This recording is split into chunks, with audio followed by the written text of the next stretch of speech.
Machinima is the use of video games to create a cinematic production. I'm not wording it that way to sound fancy, but because there's such a variety in what falls under that category. Gamers have been doing it ever since Doom was released, with the ability to save demos in 1993. You're most likely to recognize it from either machinima.com or Rooster Teeth's Red vs. Blue. It's an extremely fast and cheap way to film things that would be outrageously impossible for someone with no money, experience, or connections to produce otherwise. Valve's Source Engine has excellent tools for machinima, going all the way back to the Face Poser software released alongside Half-Life 2 in 2004. It allowed users to model character animations and facial expressions within the Source Engine. In 2012, they released the Source Filmmaker, taking it to a whole new level. The software boasted the ability to play a character in the engine to set realistic movements very quickly, as well as full lip syncing for all the models. Unfortunately, that only applied to the Team Fortress 2 models that were included with the software. While you can use any models or maps for any Source game, only the TF2 models actually support that functionality.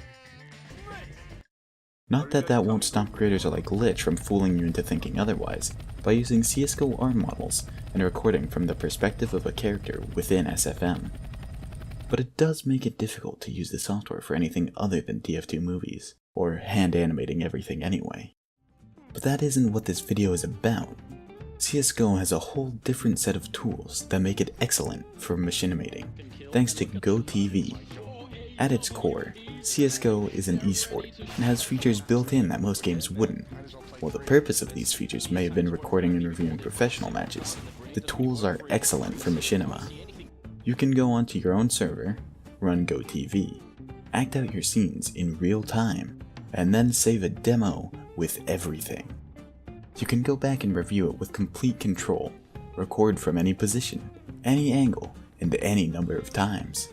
There's also an enormous amount of control over the engine and in-game world, leaving you with endless possibilities for what you can create in-game.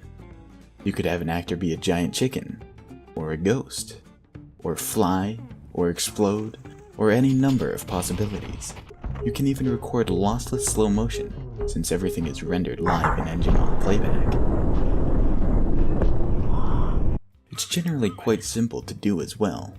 All you need is to run a server, and then use the command tv_enable1 to turn on GoTV for the server. Reload the level. You'll be able to start a demo recording with tv_record file name. When you've finished, use the command tv_stop record. You'll be able to find the demo in the CSGO directory of your server. If you're running a non-dedicated server through the in-game interface, this should be in the CSGO folder of your game files, found in the common folder of the Steam apps. To run the demo, open the game and type demo UI in the console. This brings up the UI for all the demo controls and includes a button to load a demo.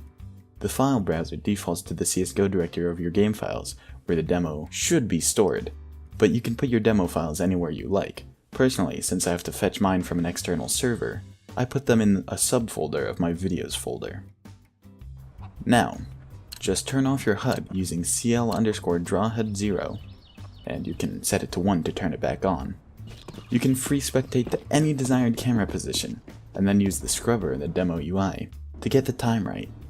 You can also use the number keys to quick switch between players' first-person views. You can also switch between a small number of preset camera positions in a match using Shift and a number key to go to the camera most closely overlooking the player belonging to that number, though there's really not much need, since you can rewind and re-record infinitely with whatever camera angles you like.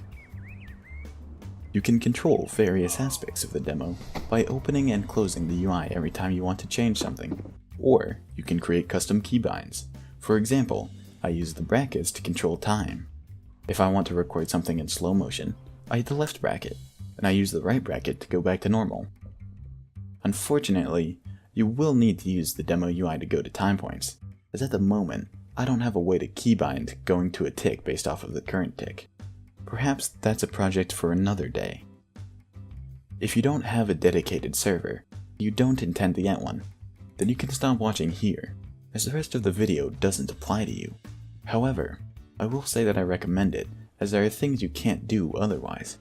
The biggest pitfall of Global Offensive, as compared to the previous Counter-Strike games, is that you can't select a player model.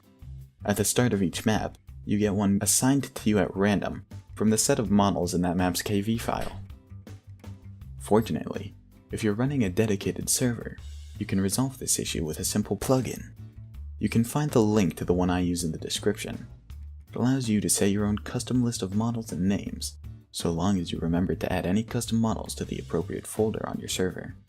This way, you can easily keep consistent character models without recording everything in one round, or without having to keep restarting the match until you get all the right models.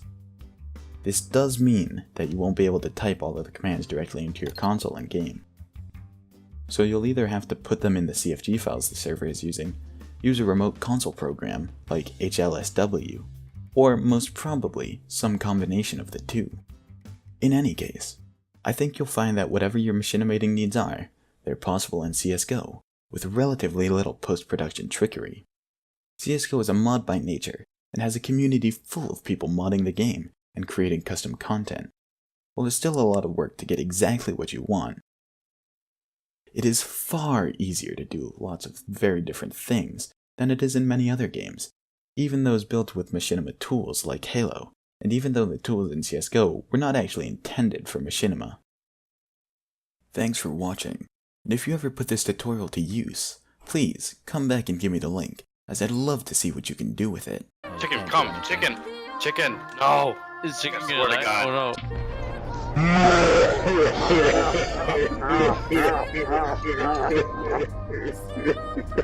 no.